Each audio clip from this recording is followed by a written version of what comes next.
Welcome to the Navia October Freight Market Update. My name is Gregor Manatides. I am the Director of Marketing. My regular co-host Yanis is not here today. He's taking some well-deserved rest. Hopefully I can do justice to Yanis' exceptional analysis. As always, we'll start off with the traffic light system, which represents the ease of access to capacity or space in the sea freight market. Green means book 2 weeks in advance, relatively easy to access space. Orange, 3 weeks in advance. And red, obviously the most severe, means book 4 weeks in advance at a minimum, and there is significant constraint on access to space in the market. Asia to Oceania, it's currently a red.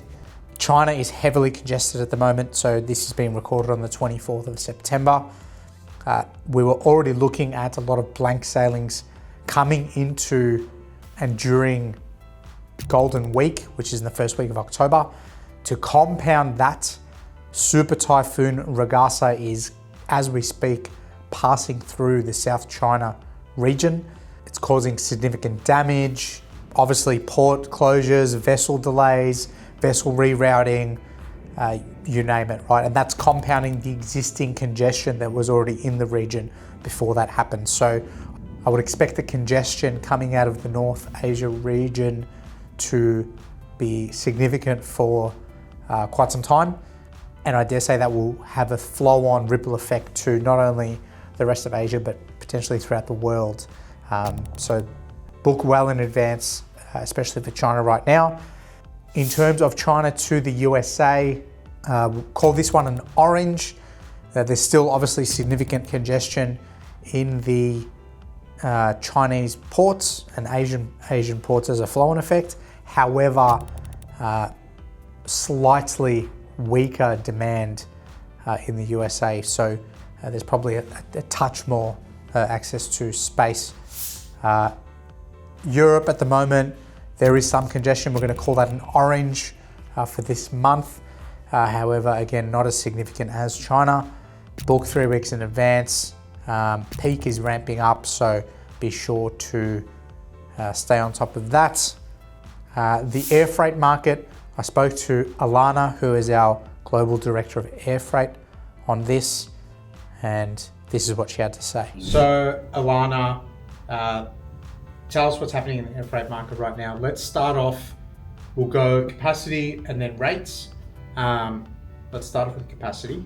Maybe we'll start in the China region, given all the weather and whatnot in that region right now. How's that impacted the air freight market? So it's been pretty tight coming out of China the last, I'm going to say, week. We obviously had the issue with the typhoon come through, and then the lead up to Golden Week, which is always a crunch on capacity. We've managed it quite well. I mean, it was kind of expected that we were going to see the Golden Week crunch anyway, so there were extra services put on, and factories were prepared to get cargo out.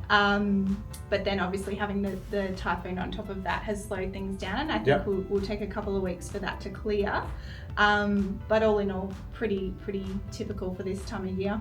Beautiful. And in terms of the capacity in other hubs, any issues there, or pretty clear at the moment? So over in the Middle East, we're seeing no delays like we were, I'm going to say last month. I think we had some issues over there. So we're moving pretty smoothly through the rest of the world without really any delays through major hubs at the moment. Perfect. Now, what about on the rates front? I know that last time we spoke, we had congestion in the Middle East because there was some issues around Qatar that was closed. What's happening at the moment with rates?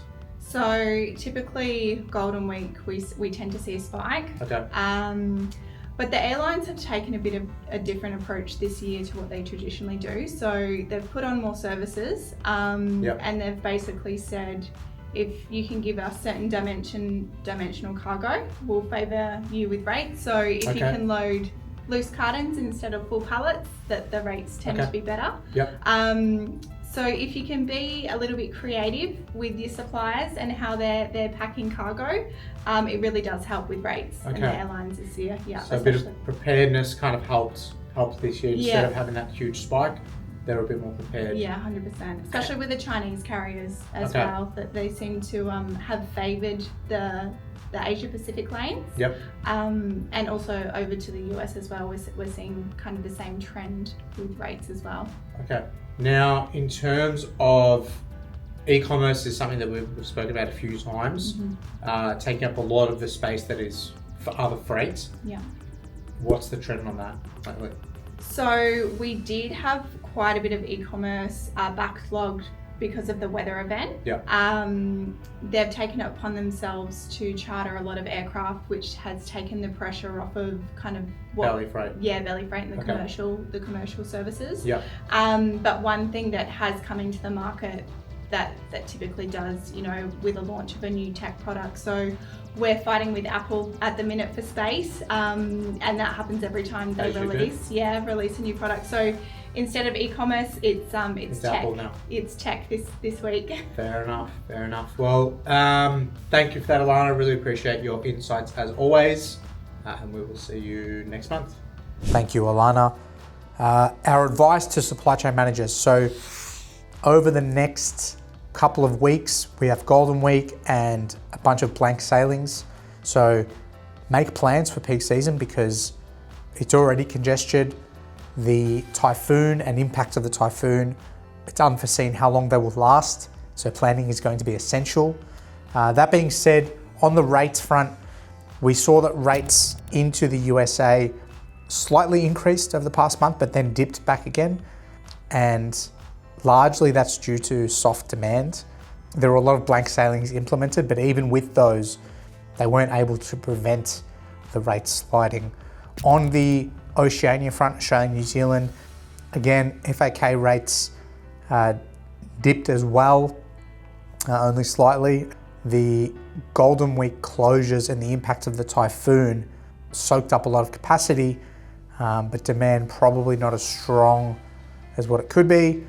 That being said, some carriers have said that they're going to be implementing a GRI in the middle of October, although it's uncertain whether they will stick. On the NAC front, for those who have a NAC allocation, stick to your committed allocations, use up those allocations where you can, and plan well ahead, and you'll be rewarded. That is all for this month.